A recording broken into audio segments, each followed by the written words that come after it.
Aláròyé máa wí o. Àjàyí ní ọ̀rẹ́ òun lọmọbìnrin tóun fipá bá lò pọ̀ l'Ákúrẹ́.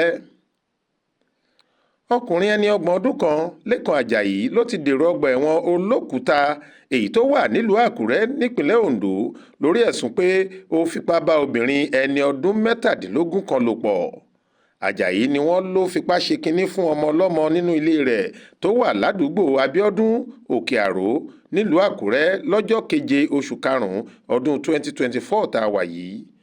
Ọjọ́bọ̀ tọ́sídẹ̀ẹ́ ọjọ́ 26 oṣù kẹfà làwọn ẹ̀ṣọ́ àmọ̀tẹ́kùn ti ìpínlẹ̀ Ondo wọ olùjẹ́jọ́ ọ̀hún wá sílé ẹjọ́ pẹ̀lú ẹ̀sùn 3 ọ̀tọ̀ọ̀tọ̀ tí wọ́n kà sí lẹ́sẹ̀.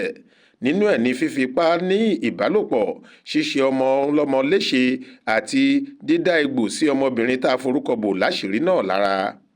Agbẹjọ́rò ìjọba amòfin OF Akérédolú nínú ọ̀rọ̀ rẹ̀ ní àwọn ẹ̀sùn mẹ́tẹ̀ẹ̀ta tí wọ́n fi kan Àjàyí ló tako abala 29 nínú ìwé òfin ìpínlẹ̀ Ondo ti ọdún 2007 èyí tó ń dáàbò bo ẹ̀tọ́ àwọn ọmọdé àti abala 4 ìwé òfin ìpínlẹ̀ Ondo ti ọdún 2020 tó lòdì sí ìwà ipá.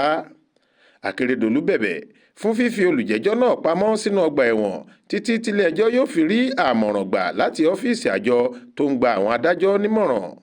Nígbà tó ń béèrè lọ́wọ́ olùjẹ́jọ́ ọ̀hún ohun tó sún dé ìdí ìwà burúkú tó hù náà, àlàyé tó ṣe ní kóòtù ni pé ọ̀rẹ́bìnrin òun lẹni tí wọ́n lóun bá lò pọ̀ tó sì ti tó bíi ọdún 5 sẹ́yìn tí àwọn ti ń bá eré ìfẹ́ àwọn bọ̀.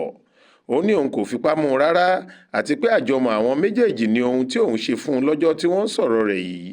Kódà $60 náírà ló ní òun ti fi ránṣẹ́ sí àǹtí rẹ̀ kan láti fi tọ́jú rẹ̀ lẹ́yìn tóun bá a lò pọ̀ tán.